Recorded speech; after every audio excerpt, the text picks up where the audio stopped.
Hello दोस्तों, स्वागत है आप सभी का आपके अपने यूट्यूब चैनल विद्यापथ में। मैं आपका टीचर अभिनंदन केवल आप सभी का हार्दिक स्वागत करता हूँ। आज हम डिस्कस करने जा रहे हैं रिवोल्ट जो 1857 में हुआ था अंग्रेजों के खिलाफ भारतीयों ने मिलकर किया था, उसके बारे में कि वो रिवोल्ट क्यों फेल हुआ, उसके रिवोल्ट के होने के क्या क्या कारण थे और उस रिवोल्ट के समय क्या क्या ऐसी परिस्थितियां हो गई थी कि रिवोल्ट करना जरूरी हो चुका था। तो चलिए चालू करते हैं। चालू करने से पहले मैं आप सभी को यही कहना चाहूँगा कि वीडियो को अंत तक जरूर देखें और साथ साथ में अगर नोट्स बनाएंगे तो बेहतर रहेगा। 1857 तक अंग्रेजों ने भारत की स्थिति ऐसी कर दी थी कि कोई भी आदमी, चाहे वो रॉयल फैमिली से हो चाहे वो कॉमन आदमी हो, कोई भी आदमी इंडिया में अंग्रेजों से संतुष्ट नहीं था, खुश नहीं था। अंग्रेजों ने किसी भी तीज त्योहार पर्व की रिस्पेक्ट नहीं रखी थी इंडिया में। लॉर्ड डलहौजी जो है डॉक्ट्रिन ऑफ लैप्स लेके आए थे, जिसके अंतर्गत जितने भी ऐसे स्टेट है जिनमें कोई भी उनका अधिकारी उत्तराधिकारी नहीं है, उनको ब्रिटिश गवर्नमेंट अधिकार कर लेगी, ऐसा डॉक्ट्रिन लेके आए थे। 1856 में इस एक्ट के तहत झांसी, सतारा और नागपुर को अपने अंदर मिला लिया गया था। मिस गवर्नेंस का नाम देके बहादुर शाह सेकंड, जो उस समय मुगल के किंग थे, उनके प्रति भी उनका एक मिस बिहेवियर और इंसल्टिंग बिहेवियर था। ब्रिटिशर्स उनकी रेस्पेक्ट भी नहीं किया करते थे।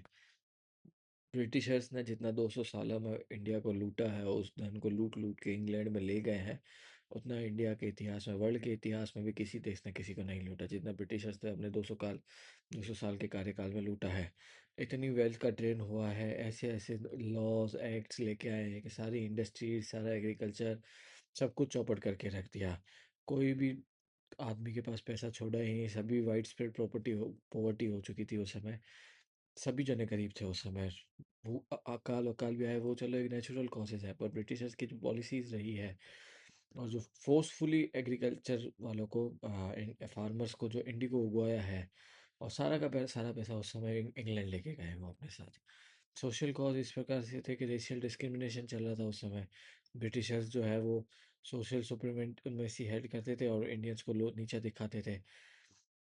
अमीर इंडियंस को भी नीचा दिखाते थे, उनके साथ भी कोई पक्षपात नहीं था। अमीर चाहे इंडियंस किसी के पास कोई पैसा भी हो तो उसके उसके उसके साथ भी भेदभाव होता था। मिशनरी एक्टिविटीज़ बहुत हो चुकी थी। कि ईसाइयों का जो धर्म है, ईसा मसीह का जो धर्म है ईसाई, उसका बहुत प्रचार प्रसार हो रहा था उस समय। हिंदू मुसलमान उस चीज़ से काफ़ी डर डर चुके थे, काफ़ी एलियन रूल्स लेके आ रहे थे, जिसमें कि एक असंतोष का व्यवहार असंतोष का भाव पैदा हो रहा था उस समय इंडिया में। 1857 की एडमिनिस्ट्रेटिव फैक्टर्स क्रांति के पीछे ये थे कि पूरा का पूरा कंट्रोल सेंट्रलाइज था, सारा कंट्रोल ब्रिटिश गवर्नमेंट ने लिया हुआ था और रीजनल चीफ्स और रीजनल रूलर्स जो थे वो उनके द्वारा इन्फ्लुएंस किए जा रहे थे, उन्हीं की पथ प्रदर्शन पे चल रहे थे।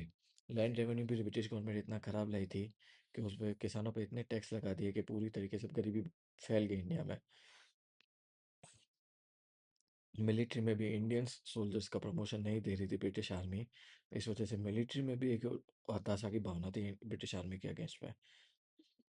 एक मेन कारण इस 1857 की क्रांति का यही था, एक एक चिंगारी लगाने वाला कार्य, कि एनफील्ड की जो राइफल थी उस समय जो बंदूक थी उसमें जो कैट्रिज लगती थी, उसमें गाय और सूअर का फैट भरा गया था और उसे सोल्जर्स को अपने मुंह से खोलना था चलाने के लिए। तो ये सोल्जर्स को बर्दाश्त नहीं था, हिंदुओं को और मुसलमानों को, दोनों को। फेलियर के पीछे कारण कई सारे रहे हैं। पहला तो एकजुटता नहीं थी प्रयास में, हर जगह अलग अलग तरीके से कार्य किया गया था। एजुकेटेड इंडियंस जो था वो ब्रिटिश ब्रिटिश क्राउन के साथ में था, और जो रॉयल फैमिली थी वो भी ब्रिटिश क्राउन के साथ ही थी।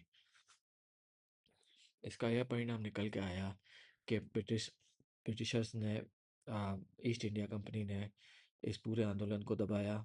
उसके बाद ईस्ट इंडिया कंपनी से तो पावर पूरा ब्रिटिश क्राउन के पास चला गया, पर उसके बाद उन्होंने ऐसी व्यवस्था करी कि ऐसा कोई आंदोलन वापस भविष्य में पनप ही ना सके। इंडिया को और कमज़ोर किया गया मोनार्क की मदद से। धन्यवाद। अगर आपको वीडियो अच्छा लगा तो लाइक करें, शेयर करें, सब्सक्राइब करें।